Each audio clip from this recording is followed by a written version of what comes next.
be a servant leader, be a sacrificial leader, care about those you're leading. Those most senior leaders are served after all the troops are fed. So it's this visible daily reminder of where the leader's priorities are. If people noticed, God, there's all these empty spots, but the CEO always parks in the back. Every time, always parks back there. It's akin to what you were saying in the military. The officers are waiting, they're in the back.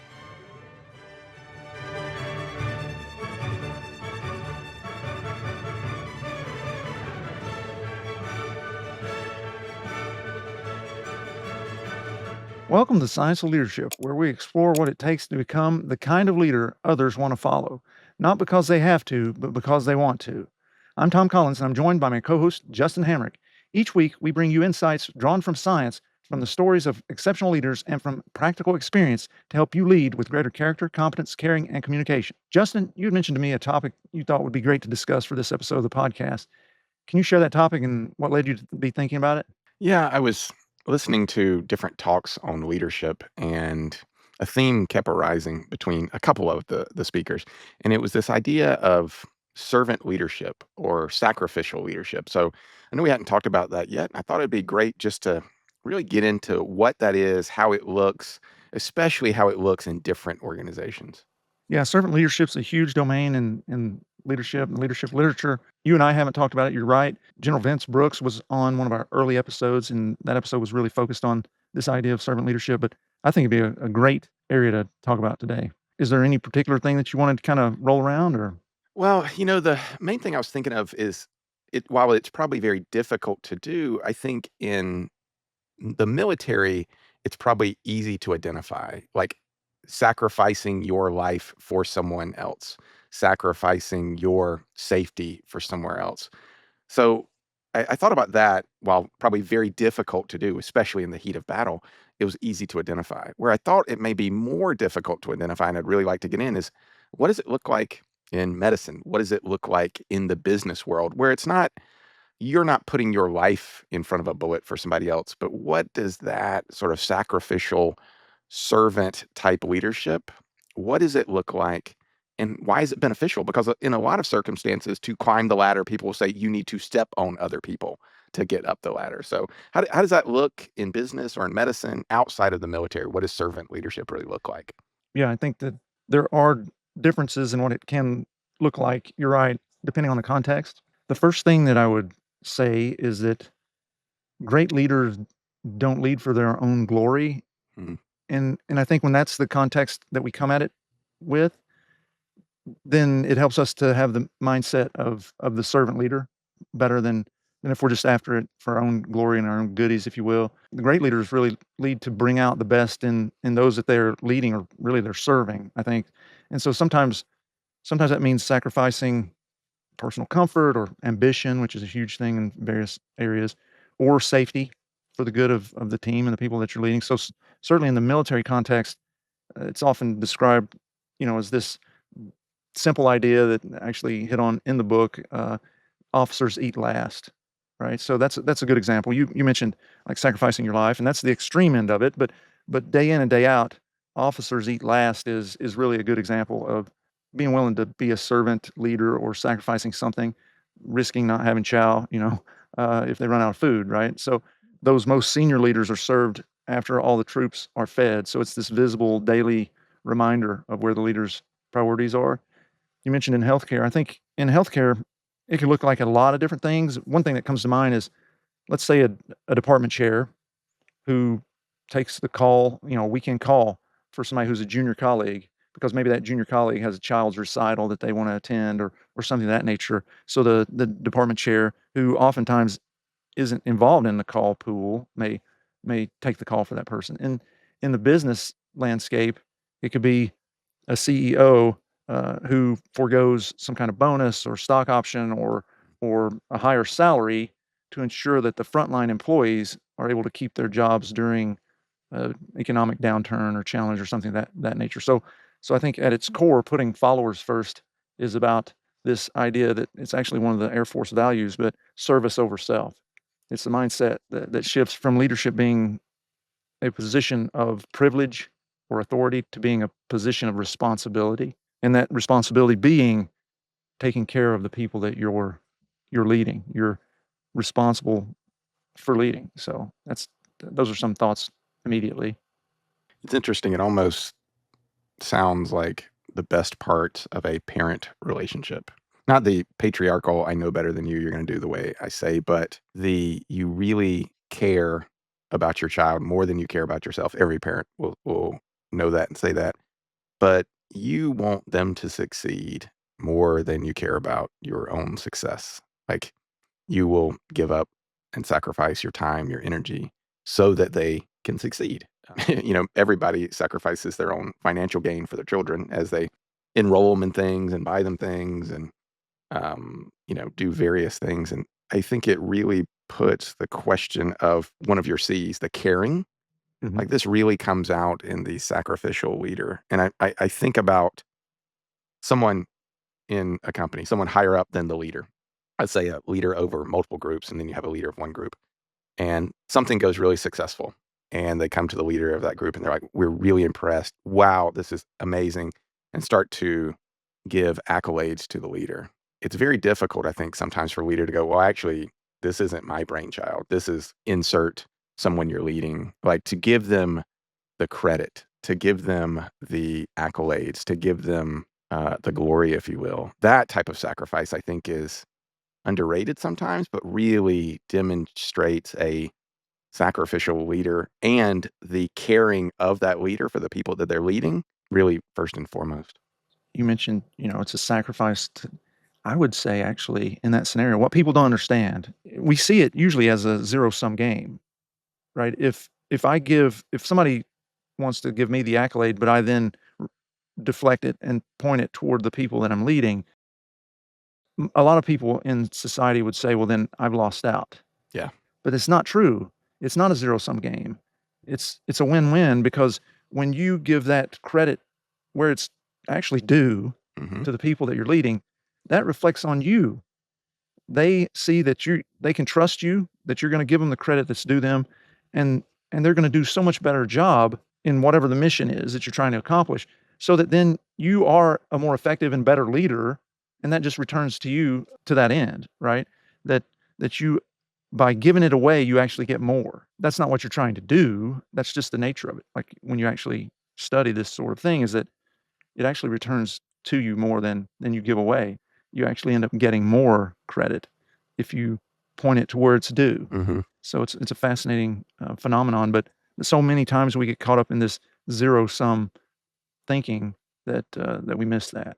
So I think we've defined what it is a leader, the actions that come out of leadership when you really care and at times care more about the people you're leading and their success than you do your own. Everything that sort of comes out of that. And like you said, I think it's interesting. I think it is viewed a lot of times, and even sometimes by myself, that it's a zero sum game, to not take all the credit, take all the accolades, that to give them away, it's got to be that. So I guess where we always talk about it. What is the science? What do the studies say about the servant, the sacrificial leader? What do they say about the benefits of that? I mean, because morally and ethically, I think we would always say, yes, that's how leaders should be, but we don't always expect that. But what does the science say about the benefits of that type of leadership? Before we jump into the science, there are a few more things rattling around that I feel like it'd be good to kinda just, level set, some more definitions, not necessarily Hmm. of servant and sacrificial leadership per se, but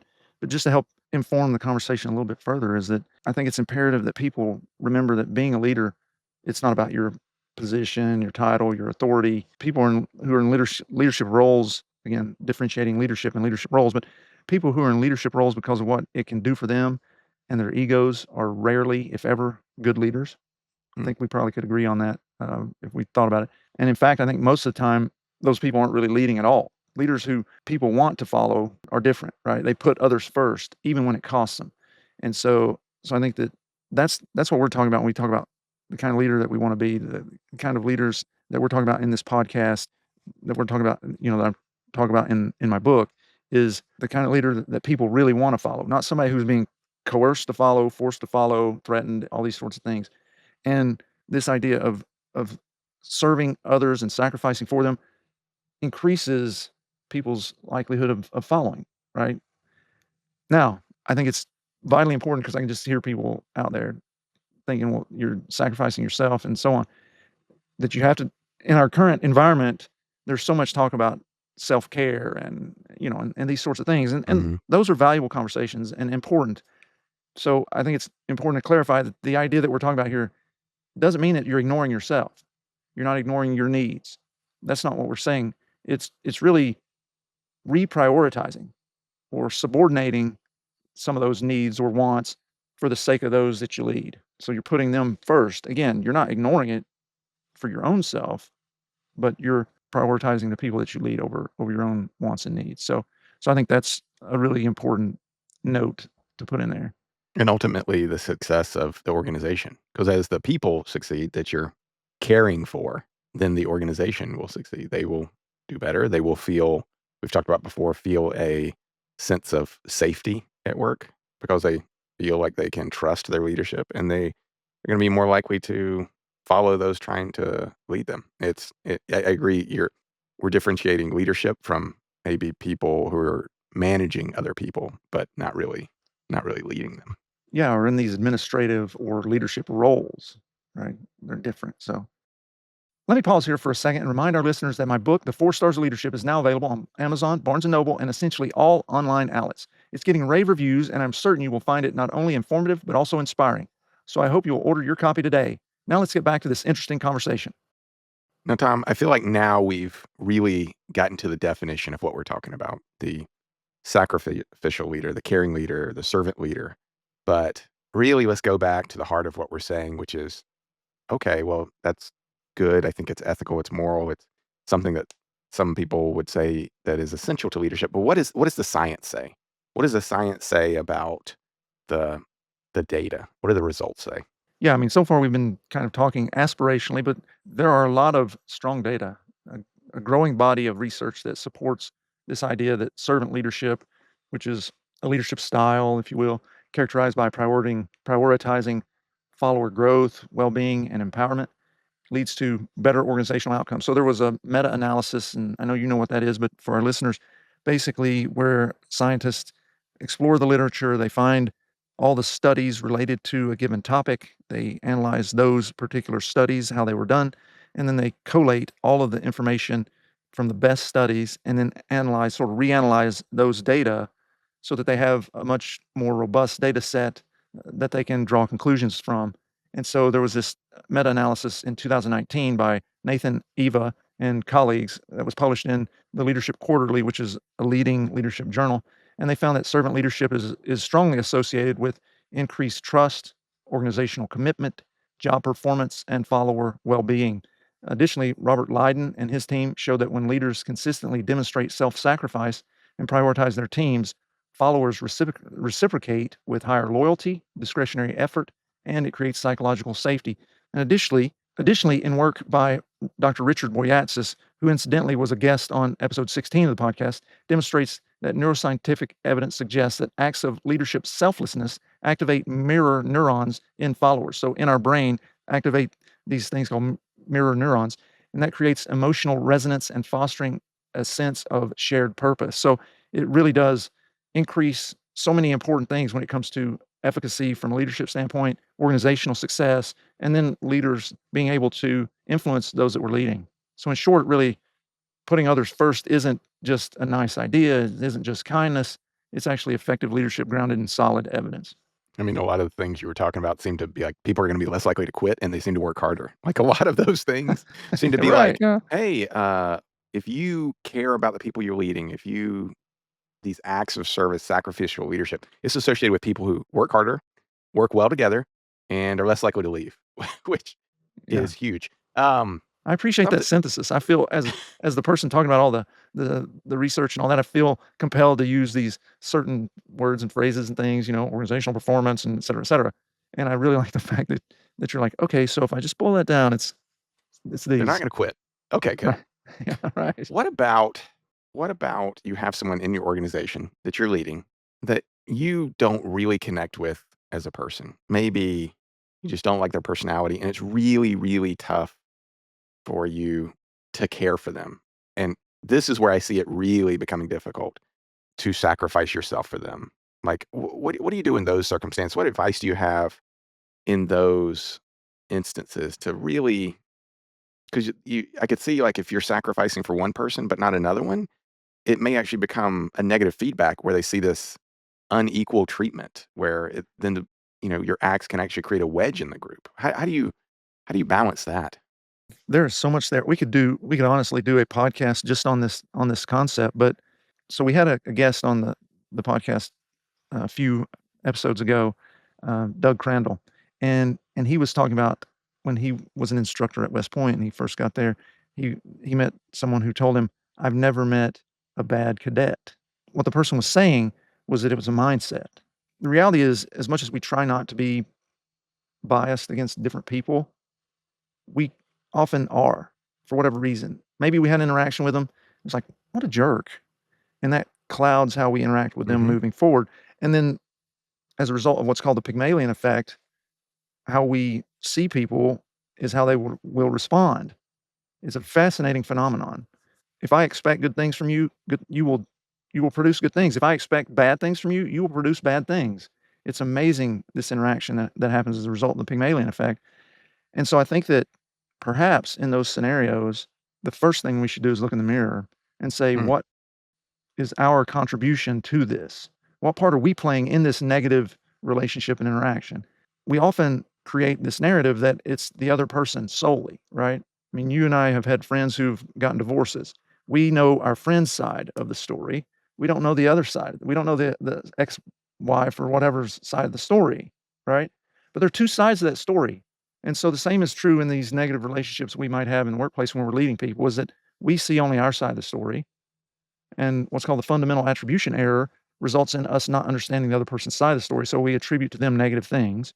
So now we've got this bias that we've created as a result of some probably minor interaction at some point early on. mhm. And then they become problematic because we expect them to be problematic as a result of the Pygmalion effect that transpires. And it creates this cycle, right? And the way to break that cycle, you're probably not going to break the cycle by intervening on that person, but you can intervene on yourself. And then you've got a chance to actually disrupt it. Because when you start treating that person in a different way, they'll start responding in a different way, in a better way. Now, I can imagine there are people out there who's like, well, you haven't met this person that works with me or that person, the other person. You're correct. I haven't. But I think as leaders, it's our job to do our very best to bring out the best in the people that we're leading. And this is the first step in trying to do that. And you go down that pathway and you try your best. And if they are just recalcitrant, then it's a different thing. But I would say absolutely the first step is what am I contributing to this relationship that's causing it not to work? As you're saying all this, I realize that the acts of service, we'll call it, the sacrificial leadership, probably has the ability to affect those individuals the most. Much like shining a light into darkness, if you've had a way that you interact with them, which may not even be bad, but maybe it's neutral. It's more neutral than another person you're leading that you find easy. They do everything you ask them to do. They're always but then this other person that maybe is a little more difficult to lead, if you sort of show them more of those sacrificial acts when maybe even your view, they don't deserve it or whatever you're saying, it has the ability to impact them probably more than anyone, because they'll see it as a change or something different, or something that they weren't expecting. I agree. I think that it is somewhat shocking, perhaps. Hey, we've had this tense relationship and suddenly something's changing for the good, right? So I think that absolutely would cause anybody to pause and say, hey, this is moving in a better direction. I need to reassess this and be a part of that, I think. I don't think that most people without psychopathology, I feel like I've got to put a qualifier in there, but I don't think most people without psychopathology are just looking for tense negative relationships, right? We've only got a certain amount of emotional and cognitive energy, and there are so many tense negative relationships that are out there. We're not looking for one more. If we can have a relationship that is easy, doesn't take so much energy, those are the places that we want to be, right? I mean, that's where I want to be. I'm not, at least I guess I could just speak for me. old Tom here, I'm not just looking for one more tense relationship that I've got to navigate. It's much better when it's easy, when it just flows, right? And and the reality is I contribute to those tense negative relationships, even though I may be completely unaware of it.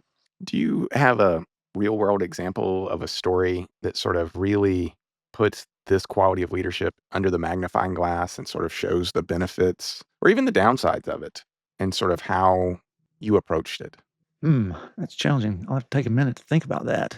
I have one that's it's it's a little superficial, but it sort of touches on something that we had before. I was in a department once where the chair had access to funds, discretionary funds, and they could have used that for their own projects, their own salary, and they routinely chose to reward the actions of the people that they were leading, like to sort of sacrifice their own monetary reward to really highlight, to give a monetary value to what they considered actions that were really benefiting the group. And what it did was it really put a spotlight on that person's actions and that person's own sacrifice. And so that's a very simple idea that I had, and I remember seeing of a person that was leading me in the past.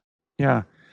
I'm reminded of a negative example Mm, from an institution where you and I both worked once upon a time, and it has to do with it's just it's the silliest sort of example, but it's an example of leadership position versus leadership.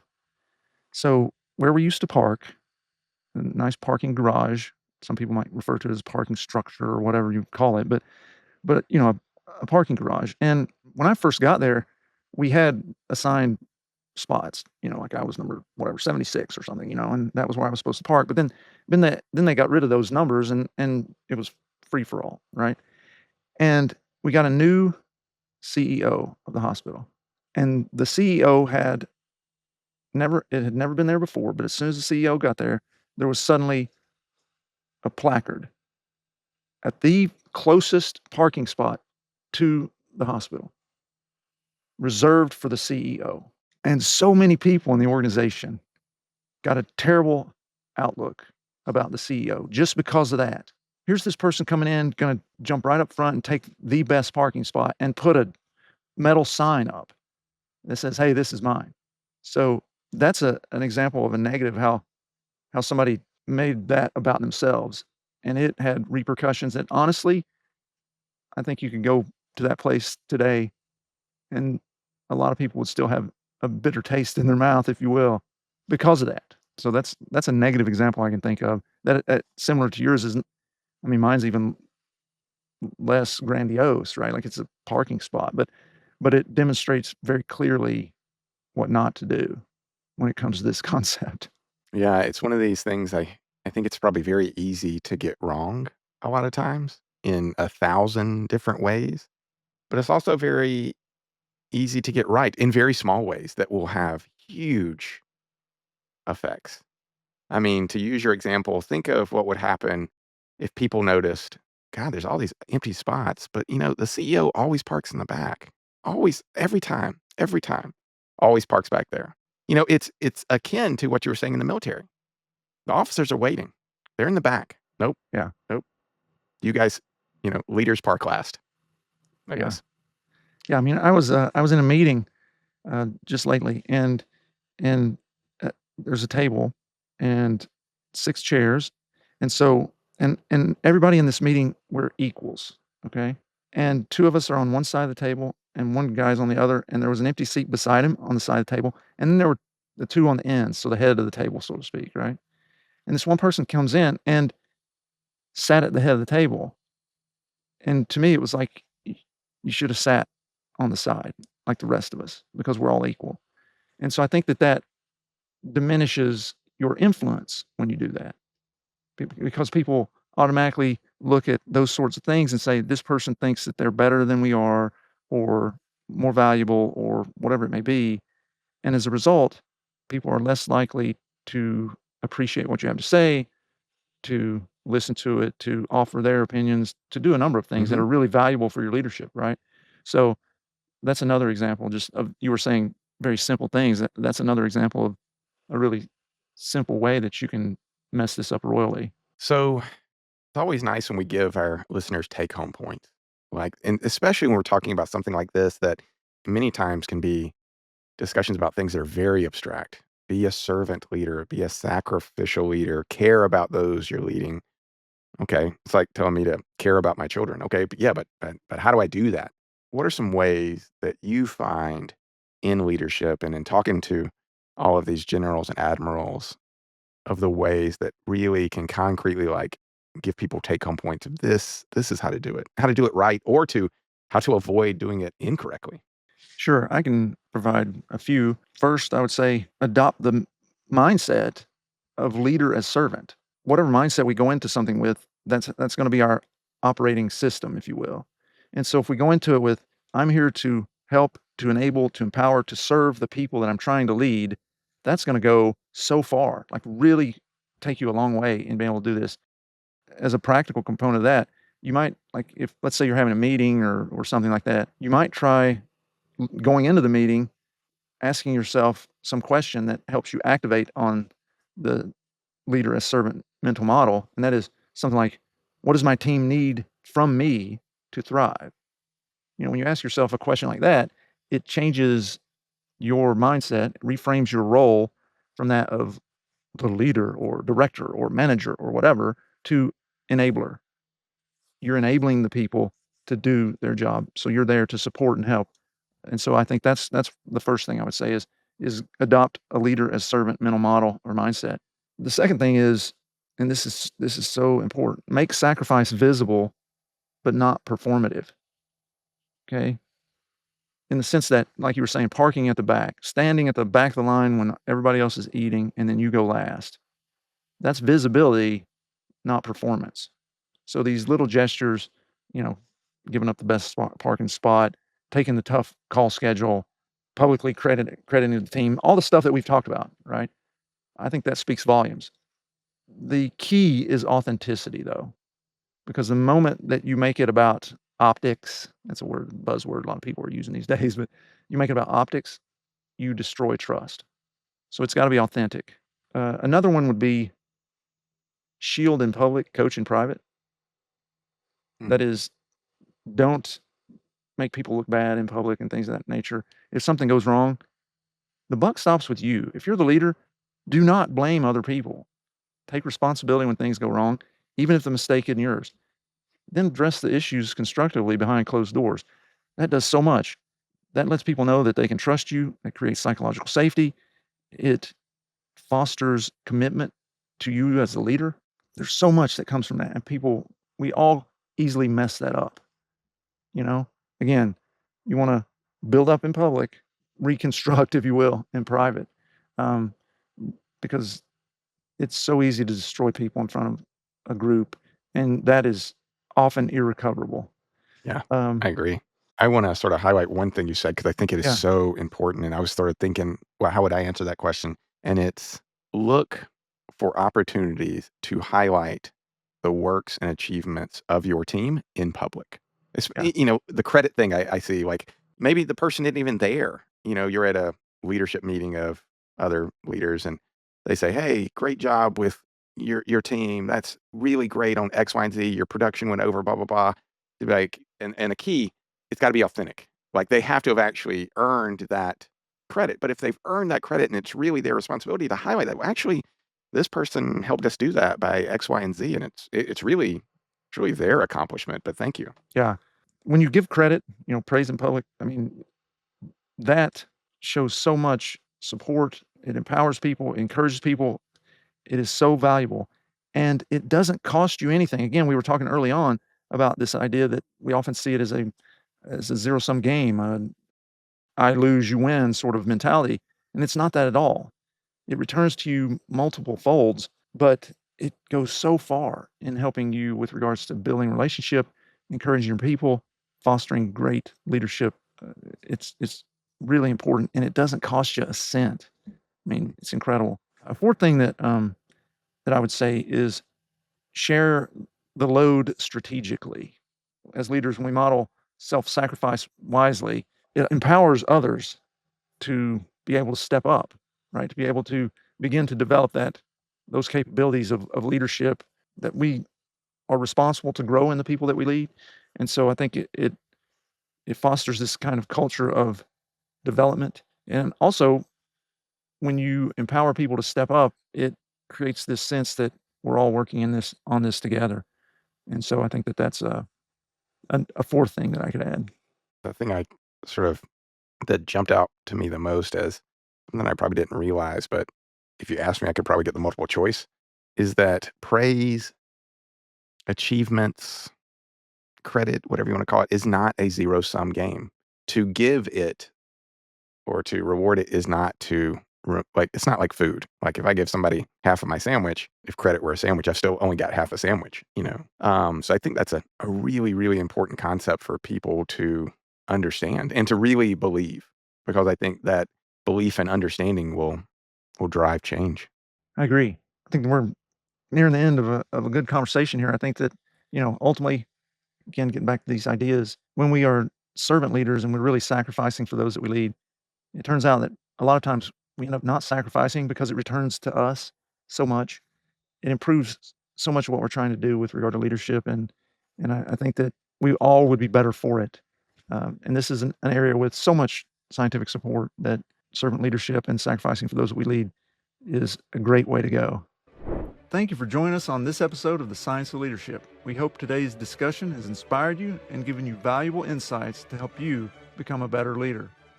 Remember, leadership is about helping those we lead do great things. It's a journey of continual growth and learning. When we embrace that journey with curiosity, courage, and humility, we can confront challenges, overcome barriers, and foster environments where everyone can succeed. If you enjoyed today's episode, be sure to follow or subscribe, leave a comment, and share it with others who are passionate about leadership. Until next week, keep leading with character, competence, caring, and communication. This is Tom Collins. Let's keep growing.